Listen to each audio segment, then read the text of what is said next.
Entonces, estamos estudiando el libro de Marcos. Muy bien, retomamos después de 3 semanas, ¿sabías?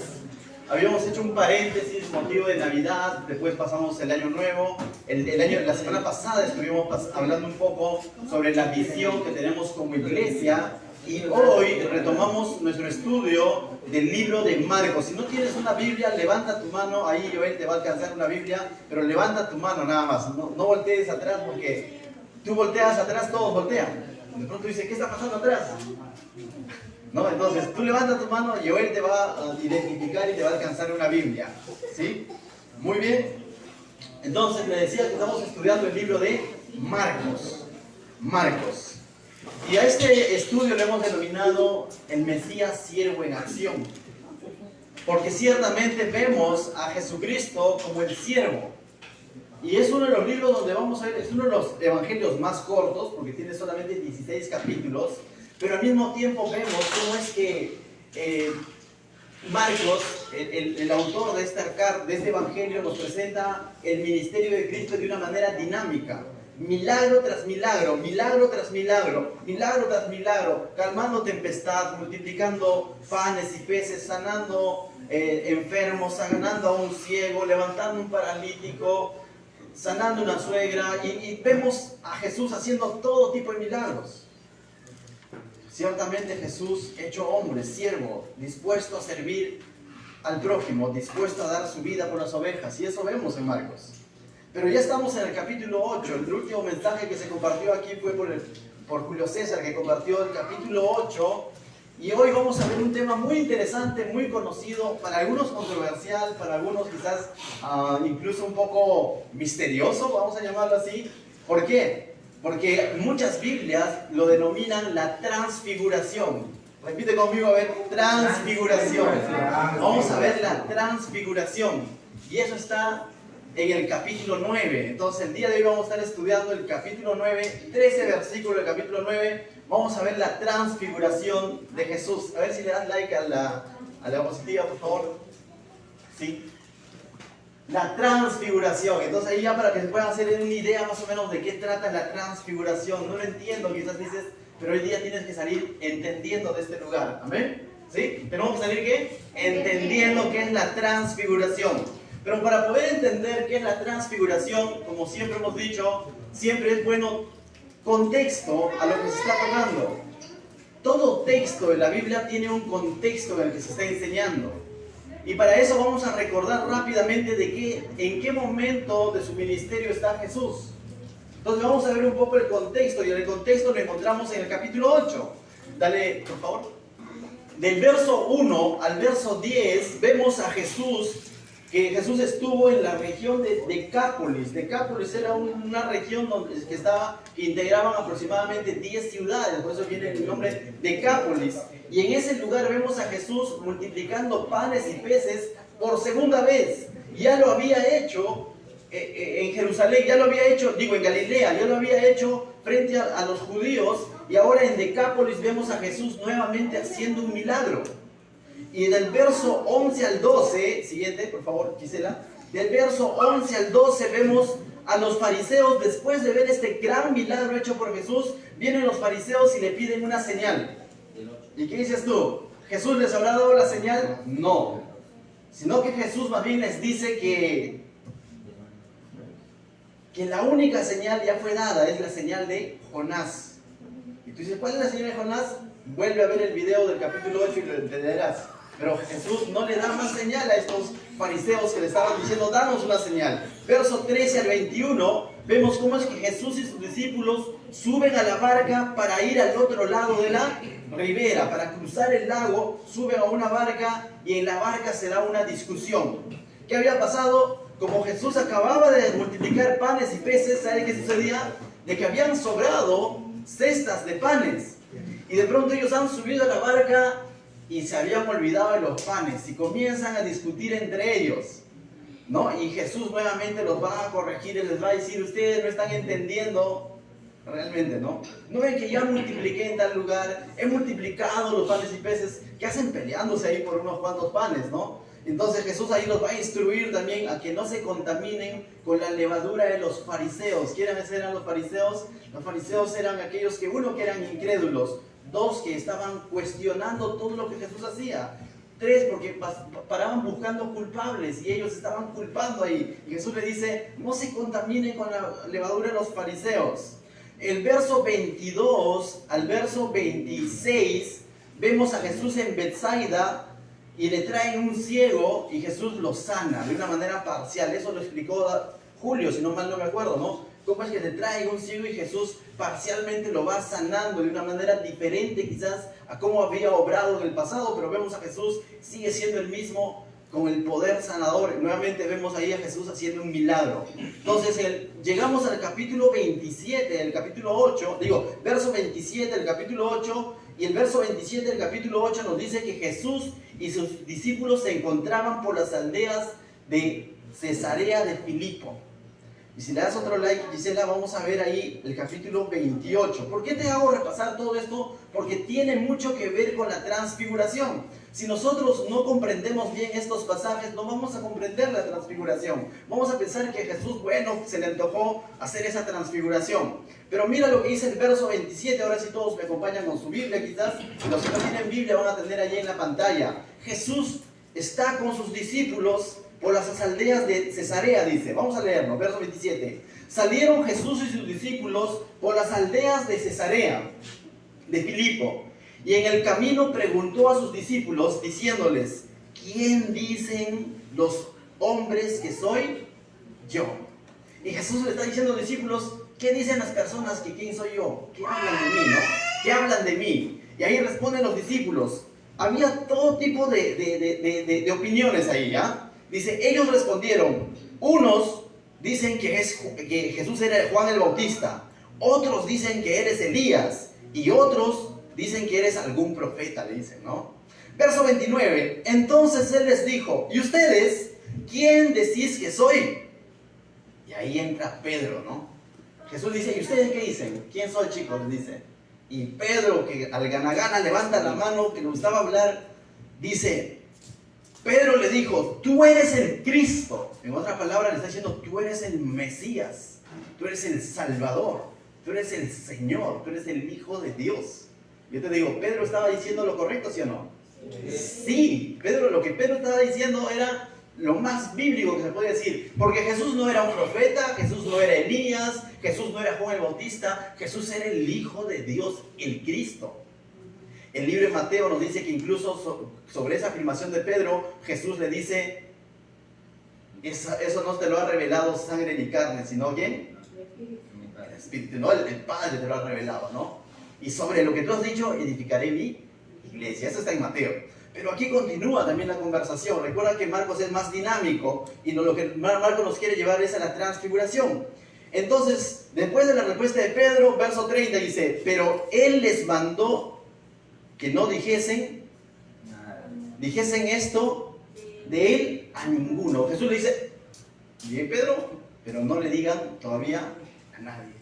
Tú dices, ¿y por qué de pronto Jesús quería estar encubierto? Bueno, hay muchas posturas en cuanto a eso, pero Jesús le dice, aún no digan nada. Verso 31, y comenzó a enseñarles que le era necesario al Hijo del Hombre padecer mucho. Mira, lo que Pedro acaba de decir es de que Jesús es Cristo, que Jesús es el Hijo de Dios. Y Jesús al decirles, está bien, pero no lo digan todavía, no lo vayan a divulgar todavía. Pero ahora comienza a enseñarles de decir, pero soy el Hijo de Dios, también conocido como el Hijo del Hombre porque Dios se hizo hombre, ese era Jesús. Ese título, Hijo del Hombre, significa que Dios hecho hombre. Entonces le está diciendo, está bien, yo soy Cristo, pero ¿saben?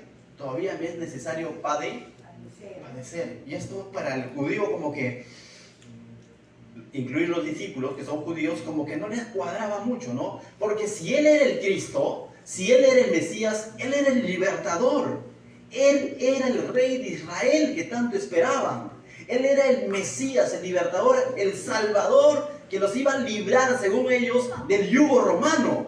Y entonces que diga que Él es el Hijo de Dios, pero al mismo tiempo les diga, pero tengo que padecer. Eso como que de pronto no está tan tan claro en la mente de los judíos, decir, ¿cómo? Si tú eres el Cristo, ¿cómo vas a padecer?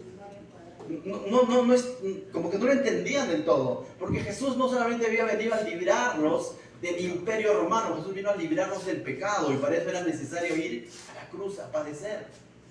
Esa era su principal función. Y entonces dice el verso 31, y comenzó a enseñarles que le era necesario al Hijo del Hombre padecer mucho y ser desechado por los ancianos, por los principales sacerdotes y por los escribas, y ser muerto y resucitar después de 3 días. Entonces está diciendo, cierto, yo soy el Cristo, pero primero necesito padecer. Necesito ser rechazado por los mismos ancianos, escribas, fariseos, judíos.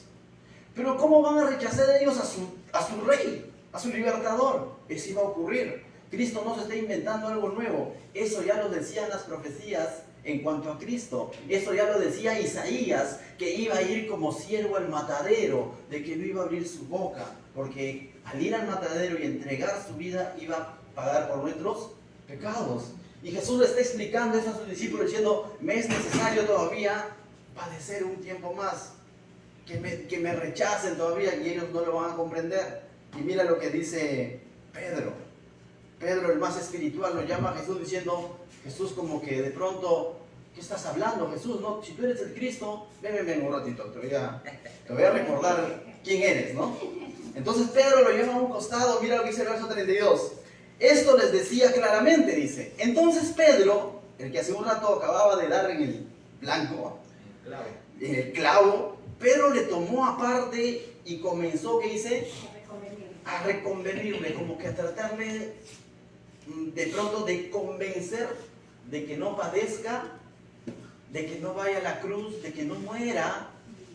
Y le está diciendo, no, tú eres el Cristo, mira, ¿cómo vas a ir si tú eres el Hijo de Dios? Y Jesús mira cómo responde a Pedro. Pero él, volviéndose y mirando a los discípulos, ¿qué dice? Reprendió a Pedro diciéndole, quítate delante de mí, Satanás, porque no pones la mira en las cosas de Dios, sino en las cosas de los hombres. En otras palabras, decía Pedro, no has entendido nada. Lo que yo he venido aquí no solo es librarlos del yugo natural del imperio romano. Yo he venido a librarlos del pecado. Y para eso era necesario que él vaya a la cruz. Mientras que Pedro está diciendo, no vayas a la cruz, ya contigo estamos bien, que eres de Cristo. ¿Para qué vas a ir a la cruz? Estaba tratando de impedir de que Jesús cumpla la misión al cual había venido aquí a la tierra. Entonces, por eso que Jesús usa este calificativo, quizás nos parece un calificativo muy duro, pero Jesús está hablando sobre lo que Pedro ha dicho.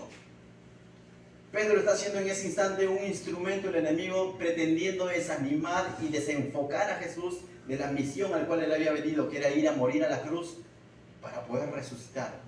Y en esa muerte en la cruz dar salvación a todo aquel que cree en él. Para que todo aquel que cree en él tenga vida, ¿qué? Entonces es por eso que usé ese calificativo fuerte, ¿no? Verso 34, y llamando a la gente y a sus discípulos les dijo, si alguno quiere venir en pos de mí, mira acá, esto es importante, ¿ah? Y dice, y llamando a la gente y a sus discípulos les dijo, si alguno quiere venir en pos de mí, niéguese a sí mismo y tome su cruz y sígame.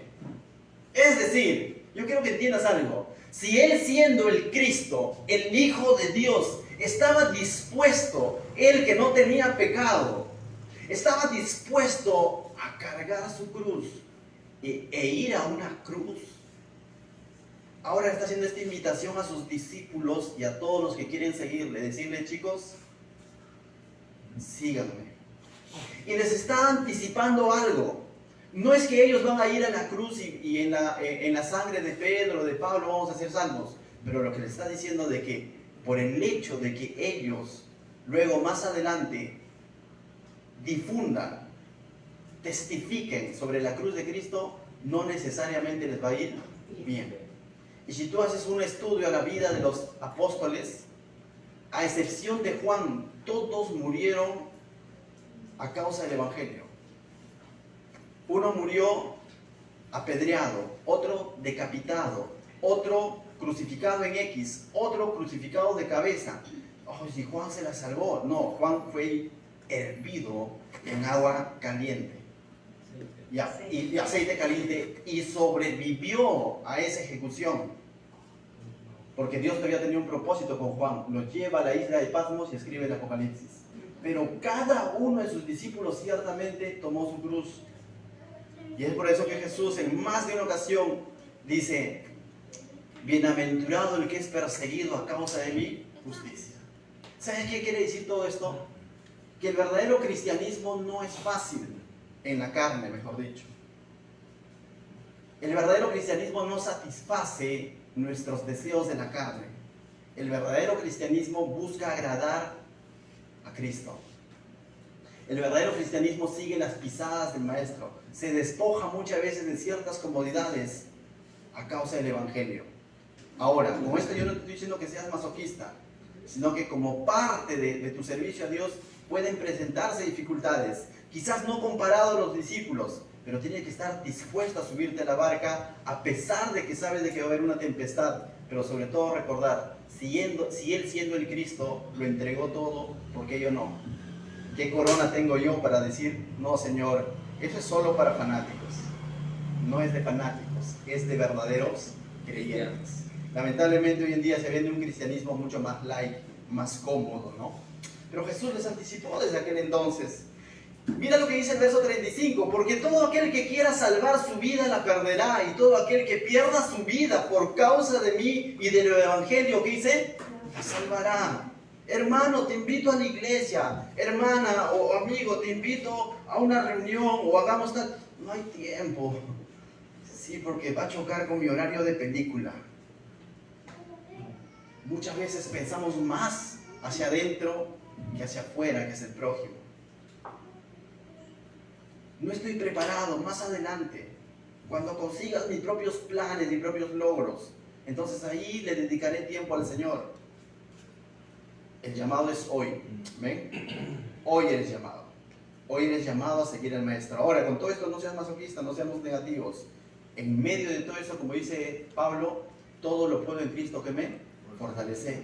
En medio de todo ese proceso de seguirle y servirle, el Señor te va a sostener. Esa es su promesa. Entonces, verso 36 dice: porque ¿qué aprovechará el hombre si ganara todo el mundo y perdiere su alma? Dice. Hay distintas maneras de ganarnos el mundo: fama, dinero, placeres y tantas cosas. Pero ¿de qué vale, dice, si pierdo mi alma? ¿De qué vale si estoy lejos de Cristo? ¿De qué vale si no estoy teniendo a Jesús como mi Señor? ¿De qué vale? No vale de nada. Verso 37. ¿O qué recompensa dará el hombre por su alma? ¿Podrás pagar por tu alma? No. Mucha gente que quizás muere sin Cristo y por más dinero que tenga y luego los familiares quieran pagar por esa alma, no van a poder. Porque ninguna de esas riquezas, oro, dinero, dólares que pueda existir, equivale a la sangre preciosa de Cristo, en quien solamente hay salvación.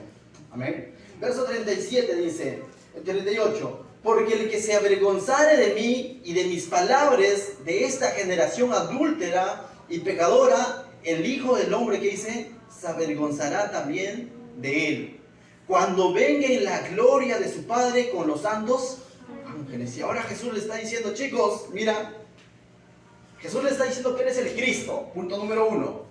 Pero le es necesario padecer, incluso morir para poder resucitar. Pero ahora le está diciendo, pero ¿sabes? Y sigue mi ejemplo, le está diciendo. Y cuando dice sigue mi ejemplo, está diciendo, tú también estés dispuesto a sacrificarte a causa de la misión que le había venido a cumplir. Nosotros nos corresponde es testificar de eso. Y no va a ser fácil. Pero ¿sabes qué dice? Pero voy a regresar ¿en qué? La última frase. Cuando venga en la gloria de su Padre con los santos ángeles. Pero dice que va a regresar. Entonces dices, ya estaba con ellos el Cristo, iba a morir, iba a resucitar, pero luego dice que va a regresar en la gloria. Entonces esto era una promesa para sus seguidores, de decir, Jesús, mi Cristo, ciertamente va a morir, pero va a resucitar y luego va a regresar en gloria. En ese momento en el que Jesús estaba frente a ellos, también Julio lo explicaba, Filipenses capítulo 2, se había ¿qué? Despojado de toda su gloria. no se había aferrado, se había hecho siervo semejante a los hombres. Pero iba a venir un momento en el que Él iba a venir nuevamente con toda su gloria. Eso nosotros lo conocemos como la segunda venida de Cristo. Él se ha ido, pero va a volver con toda su gloria. Y los discípulos hasta ahí todo bien, ¿no? Dice, ¿qué tiene que ver con la transfiguración? Mira lo que dice ahora, es el verso 1 del capítulo 9. Dice, también les dijo, cuando dice también les dijo, es porque es la continuación de lo que les venía diciendo. Resumen, ¿qué les había dicho? Que Él es el Cristo, que Él iba a padecer, iba a morir, iba a resucitar y que iba a venir con toda su gloria. Entonces, pero también les dijo, de cierto os digo, que hay algunos de los que están aquí que no gustarán, ¿qué dice? La muerte, hasta que hayan visto el reino de Dios venido con... En otras palabras, pero hay algunos, y tú dices, y te imaginas, somos los discípulos, y Jesús te dice, yo soy el Cristo, voy a morir, voy a resucitar, y voy a venir con toda la gloria, con los ángeles, los santos ángeles. Pero hay algunos que antes de que ustedes mueran, van a experimentar ver a Jesús con todo su poder. Y tú dices, wow, ¿quiénes de nosotros serán esos? Es decir, Jesús le está diciendo, pero hay algunos de ustedes que lo van a ver. Pregunto yo, ¿Jesús ya vino? Todavía. ¿Y esos que estaban ahí ya murieron? Ya murieron, pues. Los que estaban ahí presentes frente a Jesús, esa audiencia ya murió. Y Jesús todavía no ha venido. Uy, les engañó. Porque les dijo, antes de que algunos de ustedes de acá, antes de que mueran, van a ver todo ese poder, cómo es que Él regresa en gloria. Pero algunos de ellos ya murieron. Verso 2. Jesús les dio una muestra de lo que va a ocurrir en su segunda venida. Y esa es la transfiguración. Es una pausa al siervo sufriente. El siervo sufriente es Jesús hecho hombre, semejante a los hombres. Pero mira lo que dice el verso 2 entonces.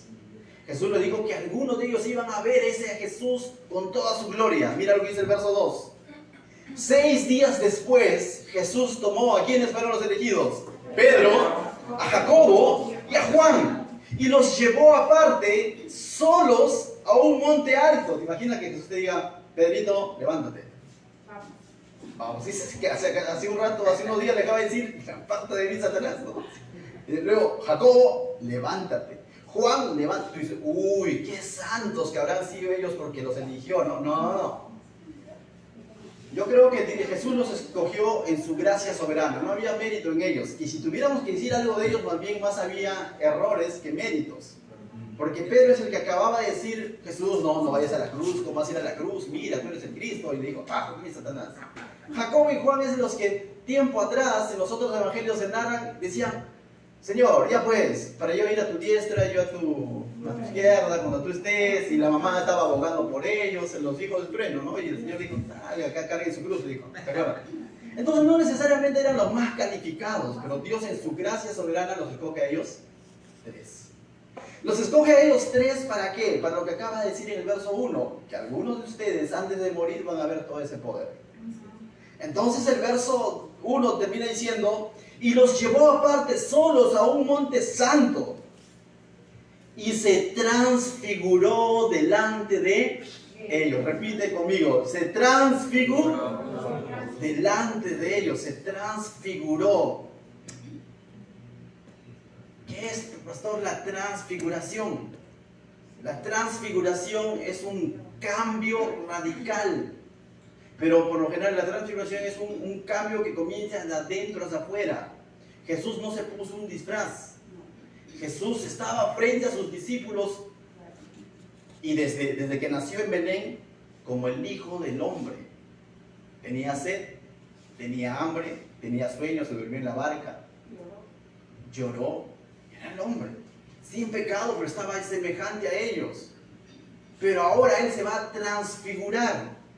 Va a mostrar no quiero decir su verdadera identidad, porque también cuando estamos como hijo del hombre, esa era su identidad, pero va a mostrar su identidad divina, va a mostrar su gloria frente a ellos. ¿Y por qué le dice usted, pastor, eso?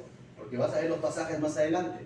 Y Filipenses, Pablo dice que él era, no es que recién se convierte en eso, sino era semejante, igual a Dios, no escatimó el ser igual a Dios como cosa que aferrarse, sino que se despojó todo eso, se hizo siervo. Entonces la transfiguración es una pausa más bien a ese Jesús hecho siervo y ahora vamos a ver como el Rey glorioso. Entonces mira lo que dice delante de ellos y el verso 3 dice, y sus vestidos se volvieron, ¿qué dice? Resplandecientes, muy blancos como la nieve, tanto que ningún lavador en la tierra los puede hacer tan blancos. Ni Clorox, ni Sapolio, nada de nada podría hacerlo más blanco esa vestimenta. Dice resplandeciente. Sus vestidos se volvieron resplandecientes, muy blancos como la nieve. Tanto que alguna vez has estado en la nieve, si alguna vez has tenido la oportunidad de ir al nevado, decir, ¿por qué los alpinistas usan lentes oscuros si ahí no hay sol? Decimos, ¿no? Hay sol, más bien los rayos del sol sobre la nieve no te permiten ver con claridad. Entonces necesitas lentes oscuros por eso. Pero acá está diciendo, como la nieve, más blanco que la nieve todavía era. Ya te imaginas la cara de los discípulos, ¿no? Ahora, Mateo, incluso hablando de este mismo evento, en Mateo 17:2, no lo busques, Mateo dijo que el rostro de Jesús resplandeció como el sol. Pablo, cuando tuvo su conversión y Jesús se le presenta y lo rodea un resplandor de la luz del cielo, de la presencia de Jesús, dice que era más brillante que al mediodía, cuando Pablo narra su conversión al rey Agripa, si no me equivoco. O sea, era más brillante que tanto así que Pablo queda ciego, queda tirado en el piso. Cada vez que hemos visto la manifestación de Dios, cuando se le presenta su gloria, se le muestra a Moisés cómo volvía Moisés, como esos, ¿cómo se llaman esos materiales que brillan en la noche? Fosforescente. Moisés desciende fosforescente, dice su rostro se veía tanto así que tenía que taparse. O sea, entonces vemos aquí a Jesús transfigurado, mostrando toda su gloria, ¿no? A sus discípulos. Pero ¿para qué habrá sido? Verso 4. Para darle un poco más todavía a suspenso, por así decirle, o añadirle más a esta historia real. Verso 4 dice, y le apareció, dice ¿qué? Elías con Moisés, que hablaban con Jesús. ¿Tú sabes quién es Elías? Para nosotros quizás, sí he escuchado, vi su historia por ahí. Moisés, había una serie, ¿no se acuerdan que daban por latina? Ya sé, no. Para nosotros quizás como que Elías, Moisés suena, sí, es un personaje de la Biblia. Oye, para el judío, Elías y Moisés eran personajes que ellos los tenían, pero Moisés, tú sabes que Moisés, los que hemos estudiado el Pentateuco, Moisés es el hombre que Dios usó para sacar a su pueblo de Egipto y llevarlos y darle la ley allí en el monte Sinaí. Ese era Moisés, el que hablaba con Dios, que se reunía con Dios. Ese es Moisés. Moisés para el judío representa la ley. Cuando el judío hacía referencia, los cristianos también dicen la ley de Moisés. Entonces, es más, no se sabe, dice, dónde está el cuerpo de Moisés, lo narra el libro de Deuteronomio. Con los últimos capítulos no se sabe por qué, para evitar la idolatría simplemente. Y el libro de Judas nos da una pizca que el ángel Gabriel, o el arcángel, no me acuerdo, o el ángel Miguel, se pelean incluso por el cuerpo con Satanás, por el cuerpo de Moisés, ¿no? El arcángel Miguel. Entonces ahora Elías era uno de los más grandes profetas del Antiguo Testamento. Elías fue el que frente a los profetas de Baal, él ora y desciende fuego del cielo y se enciende el sacrificio que estaba lleno de agua. Ese era Elías. Y Elías fue el que no vio muerte porque se subió a su carro y se incendió como el pastor Anderson y se fue. A mí me pusieron mi apodo en Calvary, Pastor Elías decía. Pero ese era Elías para el pueblo de Israel. Alguien que no habían visto muerte, se fue. Literal, lee el libro de los Reyes. Se fue con Dios, con su carrito incluido. Mazda era la marca. Se fue. Ese era Elías. Entonces, ahora los discípulos están ahí, ellos son judíos, han escuchado de Moisés, han escuchado de Elías, están viendo a Jesús con todo su resplandor y a cada lado ven a Moisés, Elías. Es un momento, pero así. glorioso, épico, ¿no? O sea, como para decir, wow. Y mira lo que sucede. Ahora, podríamos seguir hablando un poco más de Moisés y Elías. Vuelvo a repetir, ellos, tanto Moisés como Elías, hablaban de Jesús. La ley habla de Jesús. Los profetas, Elías, representante de los profetas, habla de Jesús. El resumen del Antiguo Testamento es la ley y los profetas. Entonces ellos estaban representando el Antiguo Testamento y ahora están junto a Jesús. Estos dos hombres representativos. Ahora, también cuando se habla de Elías y Moisés, el libro de Apocalipsis nos habla que vendrán dos testigos en el tiempo de la tribulación con esos mismos dones y espíritus que el de Moisés y Elías. Entonces somos dos hombres que van a tener todavía un oficio que cumplir. Entonces hay mucho que decir sobre estos hombres, ¿no? Ahora, para este momento, de Moisés, desde la vida de Moisés hasta el tiempo de Jesús, ya habían pasado 1400 años. Y desde el tiempo de Elías hasta el tiempo que se está dando la transfiguración, ya habían pasado 900 años. Y estos hombres lo ven a ellos ahí vivitos, ¿sí? Y esa no es una evidencia de la resurrección del cual Jesús estaba diciendo que le era necesario padecer, pero iba a resucitar. Y si les cabe duda, chicos, miren quién estaba a mi lado: Moisés y Elías. Pero uno no murió. ¿Sabes qué? Cuando Jesús venga por su iglesia, dice que los muertos en Cristo como Moisés resucitarán. Y los que estemos vivos en Cristo también nos iremos con Él. ¿Acaso no representan también ese dos grupos de personas que han creído en Jesús? Ya sea que estés muerto o estés vivo, pero estarás en la presencia de Dios. Entonces Elías y Moisés representan muchas cosas ahí. Y nos va a ejemplificar muchas cosas. Y lo más curioso de todo, que hablaban con Jesús. No estaban mudos, estaban hablando con Jesús. La pregunta y la curiosidad es, ¿de qué hablaban? Pastor, díganos. Yo no sé, pero ¿sabe quién sí lo sabe? Lucas. Lucas 9:31 dice que hablaban de su partida que iba Jesús a cumplir en Jerusalén. ¿Y qué partida iba a cumplir Jesús en Jerusalén? Iba a ir a una cruz, iba a morir allí, al tercer día iba a resucitar, y luego ¿qué? Y a los 40 días iba a ascender. Y estaban hablando de ese tema, lo cual no les cuadraba a quién, a los discípulos de Jesús, cuando les decía: yo soy el Cristo, pero me es necesario padecer, morir, luego resucitar y volver por ustedes con gloria. Y ellos están hablando ahí, el representante de la ley y el representante de los profetas están hablando con Jesús que es necesario, que va a llegar ese momento en el que Jesús, el Hijo del Hombre, va a partir. Pero antes de partir tenía que ir a una cruz. Eso era una confirmación para esos tres discípulos de que Jesús, de lo que Jesús estaba hablando, era algo serio, era algo veraz. En la cultura judía, para que algo que tú dices se tome como cierto, necesitabas mínimo 2 testigos. Y aquí vemos 2 testigos, el representante de la ley y el representante de los profetas, testificando sobre la partida de Jesús, el siervo sufriente. Amén. Entonces, continúa la historia. Verso 5 dice: entonces Pedro dijo a Jesús, en ese mismo instante, Pedro metiendo la pata, hubiesen escuchado qué más iban a hablar, ¿no? Pero Pedro mete su cuchara y mira lo que dice Pedro. Entonces Pedro dijo a Jesús: Maestro, ¡wow! Resplandeciendo, Elías, Moisés, Señor, yo les hago una enramada.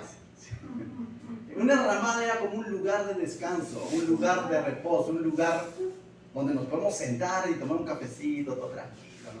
Pedro estaba emocionado, quería quedarse ahí.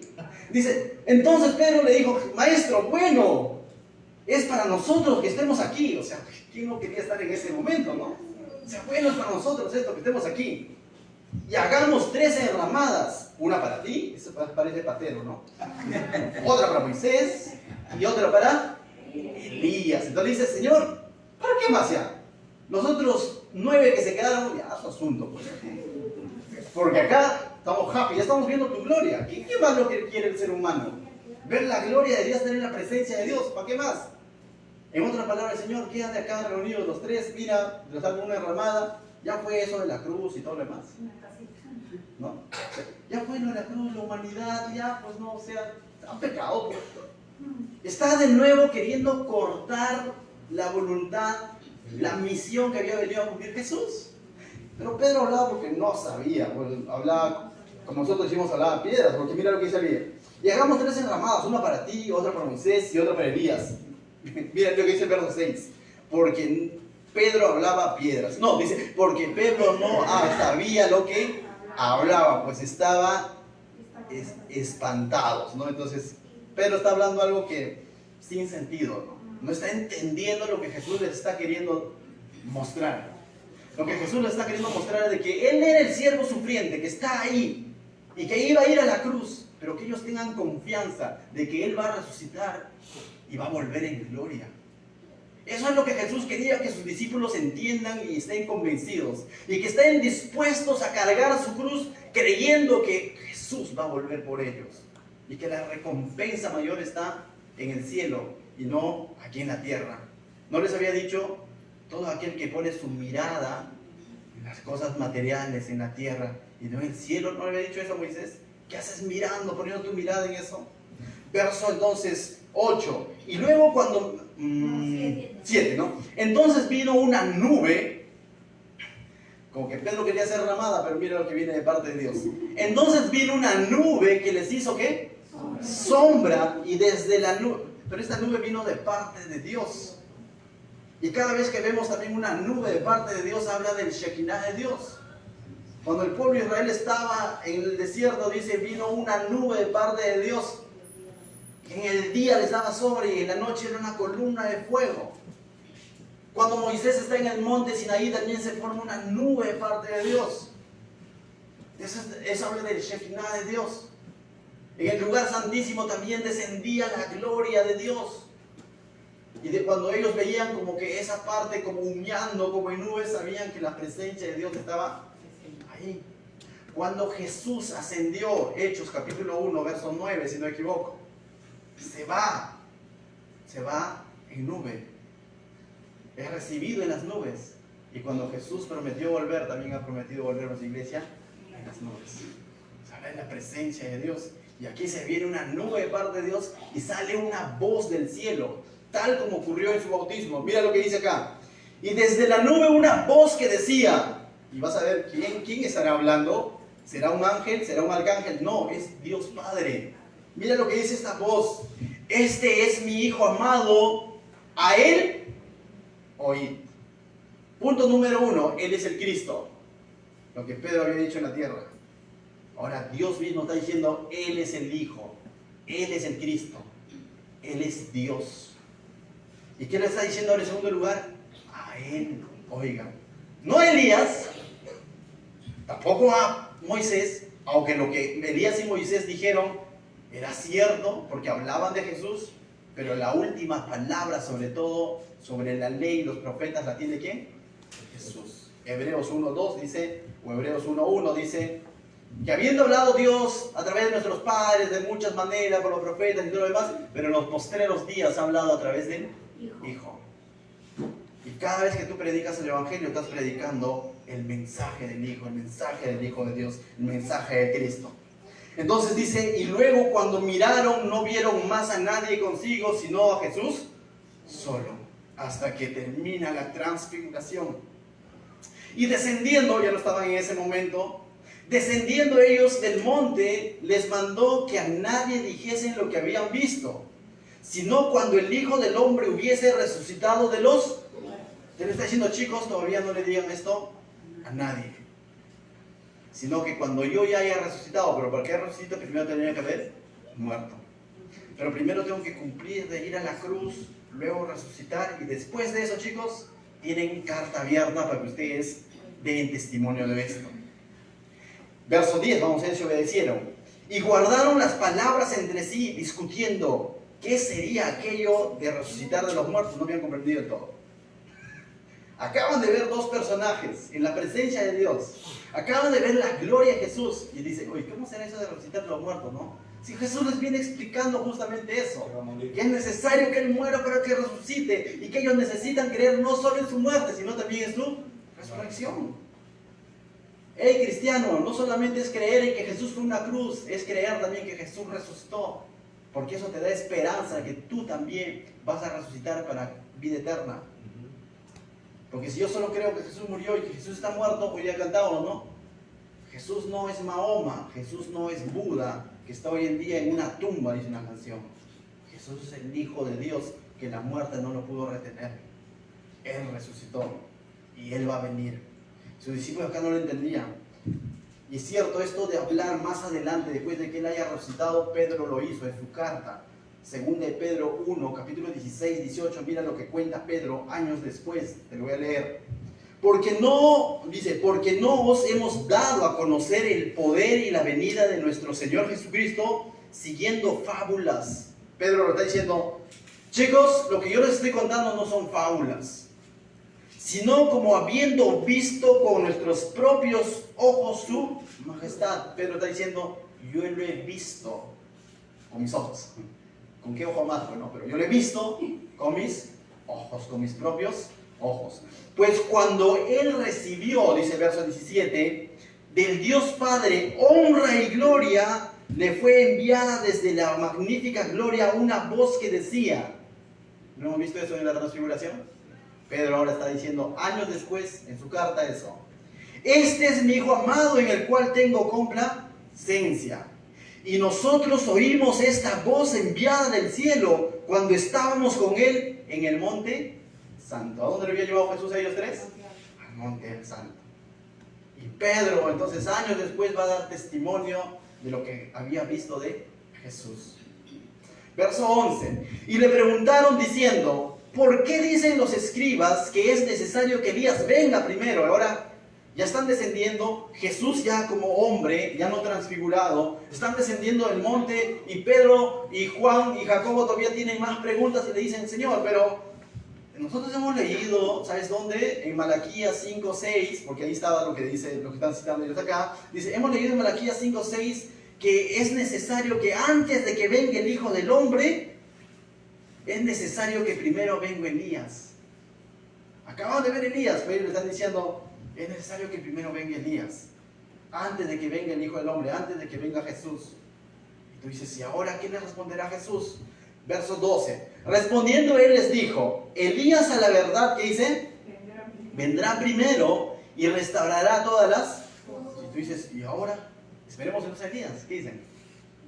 Porque Jesús les está diciendo, Elías a la verdad vendrá primero. Pero sigamos, el verso la continuación dice, y como está escrito, el Hijo del Hombre que padezca mucho y sea tenido en nada. Jesús vuelve nuevamente a preguntarles, oye, pero también no está escrito que el Hijo del Hombre iba a padecer. Pero ellos no tanto se están enfocando en que el Hijo del Hombre tenía que padecer, ellos se están enfocando en las cosas laterales. ¿Y dónde está Elías? Elías tiene que venir antes del Hijo del Hombre. Y él está diciendo, lo que yo quiero que entiendan es de que el Hijo del Hombre tiene que padecer. ¿Qué es más importante? ¿Saber cuándo viene Elías?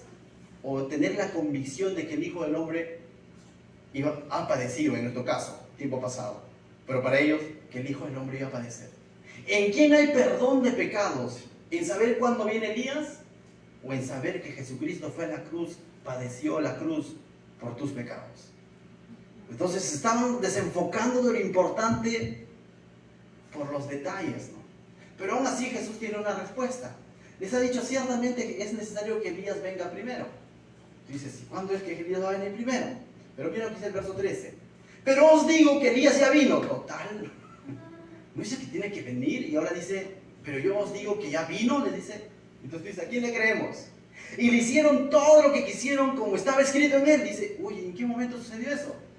Jesús está diciendo, hey, y tú dices, ¿dónde decía eso? Malaquías. Anótalo en Malaquías capítulo 4, versos 5 y 6, ahí te narra todo cómo es que Elías tiene que venir antes del Hijo del Hombre. Y Jesús le está diciendo, sí, va a venir antes del Hijo del Hombre, pero al mismo tiempo le dice, sí, pero ya vino, ya ha padecido. Y entonces uno dice, total, ¿cuál de ellos? Una cosita, cuando la Biblia nos habla sobre la venida de Jesús, nosotros entendemos que Jesús ha venido en dos tiempos. Primera venida como el siervo sufriente y segunda venida como el Rey de Reyes, como el León de Judá. Y estamos esperando esa segunda venida. Ahora, antes de que venga Jesús, Marcos nos los ha dicho, hay un personaje con el espíritu y el ministerio de Elías que se levantó y decía, arrepiéntanse. He aquí el Cordero de Dios que quita el pecado. Arrepiéntanse, que ahí está el Cristo que va a padecer por nuestros. Entonces, ¿y cómo murió Juan? Decapitado. Decapitado. Padeció. Y Jesús les dijo, ya vino, se cumplió, ya vino en espíritu y en el mismo rol que cumplió Juan el Bautista, a quien los llamaban también el Elías. Él es, con el mismo espíritu, anticipando la primera venida de Jesús. Nos vamos al Apocalipsis, y antes de que Jesús venga a parar toda esa gran tribulación, al final de la gran tribulación, su segunda venida, antes de eso hay un ministerio de 2 testigos, y que van a hablar del mismo mensaje, del mismo Jesucristo. Y uno de ellos va a tener también el espíritu de ¿qué? Elías. También es necesario que venga. Entonces vemos un cumplimiento que ya vino y que va a venir. Entonces dices, ¿cómo es eso? Porque Jesús vino la primera vez como el siervo supliente y la segunda vez como el Rey de Reyes. Entonces pero a veces nos desviamos con esos temas, pero el tema central de esta noche que ha sido de que el Hijo del Hombre, Jesucristo, padeció por tus pecados. Eso quizás se nos ha hecho ya muy fácil de mencionarlo.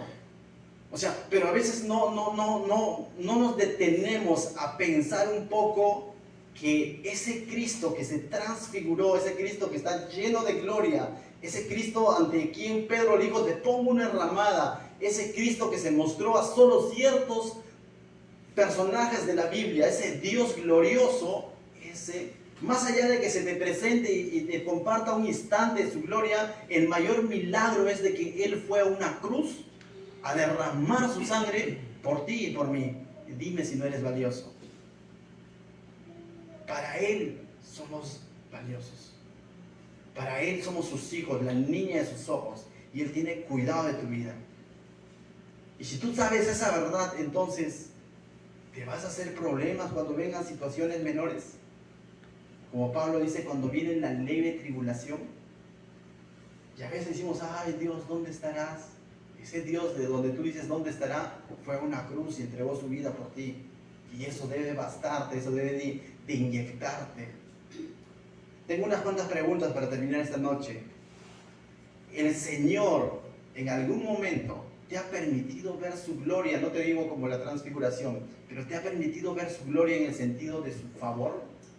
¿En algún momento de tu vida has experimentado el favor de Dios? ¿O todo te parece tan natural que es producto de tu fuerza?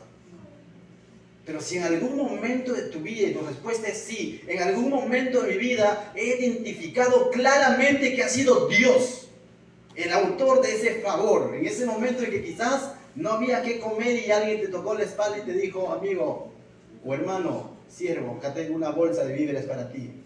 Entonces, ¿quién le dijo eso? Ese es el favor de Dios. En ese momento en el que estabas desesperado y de pronto decías, ¿qué hago con mi familiar que está enfermo, se me muere? Y viste la mano de Dios, ese es el favor de Dios. En ese momento en el que quizás decías, mi matrimonio ya no da más, estoy a punto de separarme, voy a hacer mi vida, y de pronto Dios está restaurando todo, ese es el favor de Dios. Pero que a veces lo volvemos tan natural y pensamos que, bueno, es por mis fuerzas. En ese momento en el que el Señor te salvó del cáncer, ese es el favor de Dios. ¿Lo has experimentado? Quizás hay muchos ejemplos más, pero más de uno de nosotros aquí presentes ya experimentó el favor de Dios. Quizás no somos capaces y valientes de decirle que en algún momento quise quitarme la vida, pero quizás pasó por tu mente, pero estás ahorita acá vivo, ese es el favor de Dios. Ese Santo Espíritu que te impidió hacer eso. Entonces, más de uno de nosotros ha experimentado el favor de Dios. ¿O no? Y si tu respuesta es sí, te pregunto lo siguiente, ¿te lo merecías? No. Estaba igual que esos tres. Perdido, igual que esos tres preguntones, la malograban, igual que esos tres. Pero el Señor me llenó de su favor. Ahora la pregunta es entonces, ¿qué vas a hacer mientras Jesús venga por segunda vez? Hasta que Él venga hay un tiempo, 2 días, no sé, 2 meses, no sé, 2 años, no sé. El día y la hora nadie lo sabe. Pero en agradecimiento a ese favor que Dios ha tenido y cómo se ha mostrado a tu vida, ¿qué vas a hacer? ¿Vamos a seguir perdiendo el tiempo tratando de ganar el mundo y perdiendo nuestra alma? ¿O vamos a buscar y vamos a cargar nuestra cruz y vamos a estar dispuestos a testificar de que Él es el Cristo, el Hijo del Dios viviente, quien padeció por nuestros pecados? Eso es lo que nos corresponde como cristianos, eso es lo que nos corresponde como iglesia, eso es lo que nos corresponde como siervos, testificar del favor de Dios. Y Él va a tener cuidado, busca el reino de Dios y su justicia, y dice, todo lo demás será añadidura. Voy a pedir a los hermanos que puedan pasar de la alabanza, y quisiera terminar este tiempo leyendo lo que Pablo dijo. Pablo es uno de los ejemplos después de Jesús que experimentó sufrimiento, naufragio y muchas cosas. Pero mira lo que dice Pablo en torno a esta situación. Capítulo 2, verso 4, 2 de Corintios 4 dice, verso 16, por tanto no desmayamos, dice Pablo, antes aunque nuestro hombre exterior se va desgastando, el interior no obstante, ¿qué dice? Se renueva de día en día. Porque esta leve tribulación, para Pablo leve, pero en realidad estaba pasando la mal, cárcel, naufragio, latigazos y todo lo demás. Él no es que nada más, él no le daba dolor de cabeza por el recibo de luz, a nosotros nos da dolor de cabeza por el recibo de luz. Pablo la estaba sufriendo de verdad, pero él dice, porque esta leve tribulación momentánea, nuestra vida aquí en la tierra será a lo mucho 90 años. Ya, tú eres optimista, 100 años, pero no más, pero es momentáneo. Pero mira lo que dice Pablo, porque esta leve tribulación momentánea produce en nosotros un cada vez más excelente y eterno peso de gloria, no mirando nosotros las cosas que se ven, sino las cosas que no se ven, pues las cosas que se ven son temporales, pero las cosas que no se ven son eternas. Esa resurrección del cual te he hablado y de estar en un día en la presencia de Dios es por la eternidad, no es un instante. La transfiguración fue una muestra nada más de la gloria de Dios. Vamos a adorar a nuestro Dios esta noche.